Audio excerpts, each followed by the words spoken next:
Hello, today I'm crocheting the matrix square for my movie blanket.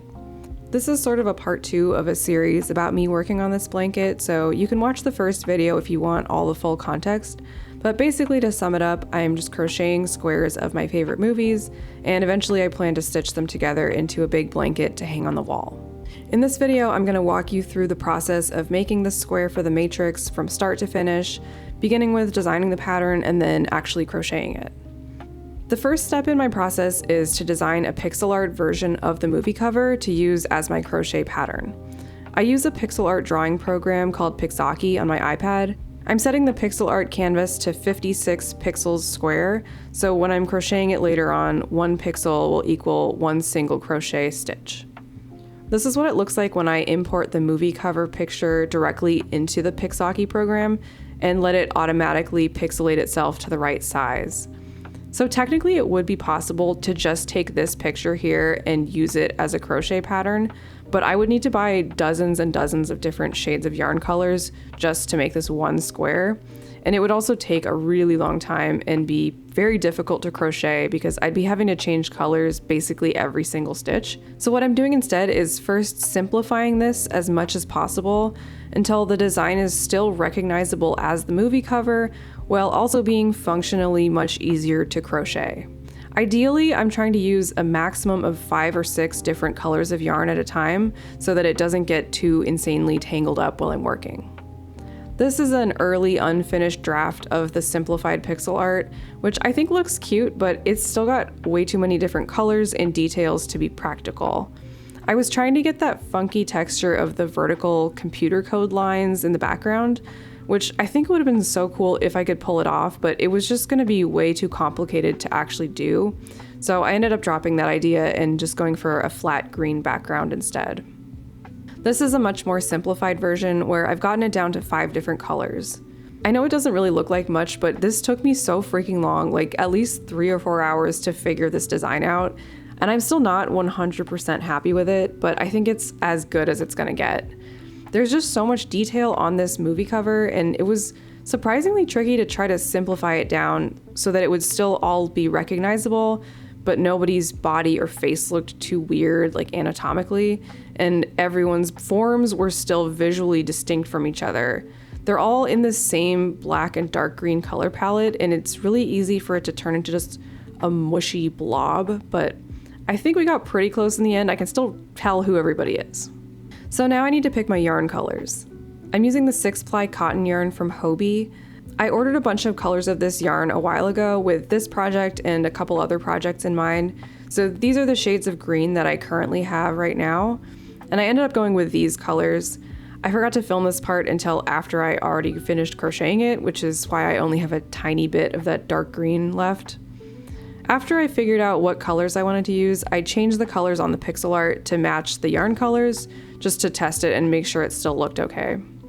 My next step is to take this pixel art image and put it through a website called Stitch Fiddle, which turns it into a crochet pattern that has a numbered grid. Now I'm printing out the pattern and taping it to this foam core board so I can have it on my lap while I crochet and cross off each row as I go. I've been starting and finishing each one of these squares with 1 or 2 rows of white yarn, and I eventually plan to use that yarn color to stitch them all together with as well. So to start this square, I'm first chaining 56 stitches in white, and then I'm doing a row of single crochet in white. And this whole piece, by the way, is just done with single crochet stitches. This is where I'm starting the first actual row of the pattern, and I'm reading from right to left, beginning with the bottom of the design. So the first row we go right to left, and then the second row we go left to right, because the piece has to be flipped back and forth while you work on it. And I'm cutting off the white yarn here also because I'm just not using it again until the very end of the square. So this is what the piece looks like so far. You can see I've got those white stitches at the bottom and then a row of green and black stitches on top of it. So I'll just be working my way up from the bottom of the picture to the top, one row after the other. Once I'm done with each row, I cross it off on the page. Otherwise, there's like a 50-50 chance that I will just forget and crochet the same row again by accident.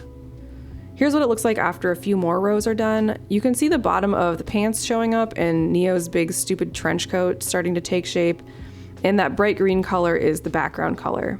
Just so you know, the colors on the printed pattern are not going to exactly match the yarn.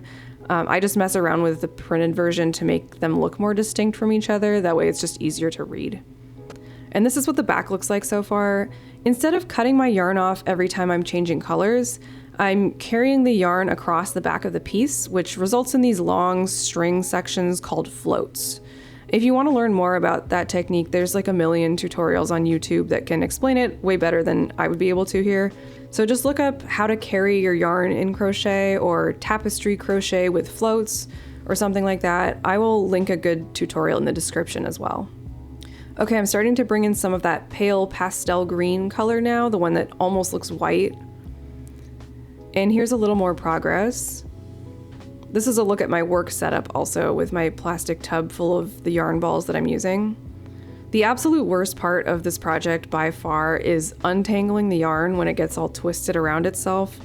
I usually have to just cut off all my yarn a few times during the project just to get it untangled, and that's the downside to working with multiple balls of yarn at once and carrying those floats rather than cutting them off every time you change colors. But the benefit is that you have a lot fewer ends to weave in afterward. I talked about this in the previous video. It's actually not necessary for me to weave in the ends on this piece because it is just going to be hanging on the wall, so no one will be able to see the back of it, but I like weaving in the ends. It's just going to bother me if I don't do it. I know I'll just take it off the wall to weave them in later because I know they're back there just like taunting me, so I might as well just do it now. I had to pull back a few rows here because I messed up my counting somewhere.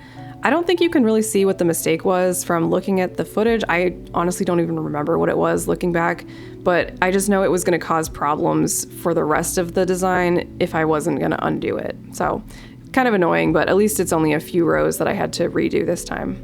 I'm marking off the row that I need to pull back to on the chart and using my crochet hook to mark the spot on my piece. That way I don't pull back too much by accident. And I printed out a new pattern so I could see what I was doing on the rows I had previously crossed out. I'm using this red pencil to cross out the stuff that I've already crocheted. All right, so here we are after redoing those last few rows and fixing the mistake. I'm trying to be more careful about my counting so I don't keep having to do this. We'll see if I actually get better at it over the course of this blanket. But I seriously, every single time I have tried to do one of these squares, I end up having to redo at least a chunk of it. Honestly, this happens every time I try to cook a new recipe too. Like I always miscount something.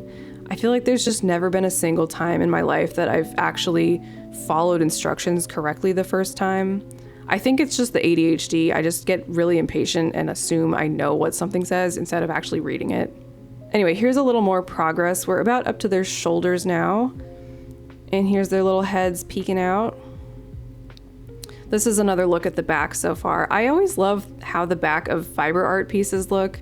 There's just something so enjoyable to me about this like mix of intentionality and accidental things. Like you can see the existence of the plan here, but then you're looking at the unpolished bits and pieces that come as a result of that plan. It's kind of like when you're painting something and you end up liking how your paint palette looks more than you like the actual painting itself. Not that I'm disliking this crochet piece, but I don't know, there's just something about the messiness that really makes me happy. I think that's something I want to explore more in future fiber arts pieces. And here's how it looks after I'm done crocheting the whole thing, front and back, with that white row at the top and the bottom of the piece as well. And now it's time to weave in the ends. The reason I love weaving in ends is it's just an absolutely elite activity to do while you're watching TV. It keeps my hands busy, but I don't have to think at all or count. And once you know the technique for how to do it, it's just like really straightforward. And it's also very easy to pick up and put down at any point. You don't have to keep track of anything. And this is what the back looks like with all the ends woven in. Very satisfying, I love it. And here's the front. So it's still looking kind of scrunchy and not totally square around the edges. So I'm gonna block it. I'm actually blocking all of these squares anyway so that they'll be the same size and make it easier to stitch them all together at the end. Blocking a piece means you just get it fully soaked with water and then you gently squeeze out as much water as you can and then pin it down. I use this blocking mat, but you can also just use like a towel or something. I used to do that before I bought this. Basically just make sure it's all straightened out the way you want it to look. So I'm using the first square that I made from the first video. This is the Silence of the Lambs square. I'm using it as a guide to make sure that the Matrix one is the right size. In theory, all of these squares should come out exactly the same size because I'm using the same yarn, same hook, same number of stitches for all of them. However, because the way that I hold my yarn and my crochet hook is never going to be exactly the same from one day to the next, sometimes I'm going to end up pulling a little tighter or crocheting more loosely. And those tiny differences can really add up over the length of a square like this and affect the size by a ½ inch or sometimes more. But when you block a piece, you can adjust the size of it by stretching it or scrunching it up, and that will make up for those slight differences. This Matrix one ended up needing quite a bit of scrunching down to get to the right size. It was a little bit big, so I'm using some extra combs to push down a few of the areas just to make sure they stay flat and the fabric won't bunch up while it's drying. And here it is after blocking. I really like this one actually. I think the super saturated green background really works well, and I'm pretty satisfied with the overall design. I think it's fairly readable and recognizable. I was considering doing some embroidery on this piece to get those computer lines in the background, but I think for right now I'm just gonna leave it as it is. I think I like the fact that I'm having to work within the technical limitations of crochet. I feel like it gives the piece kind of a charm to it, like old school video game pixel art, where it might not look exactly right, but looking exactly right isn't really the point. Otherwise, I would have just printed out a photo of the Matrix on like a fabric printer or something. But yeah, anyway, let me know what you think. That's it for this video. I hope you enjoyed. Like, comment, subscribe, all that kind of stuff. And I will see you in the next one.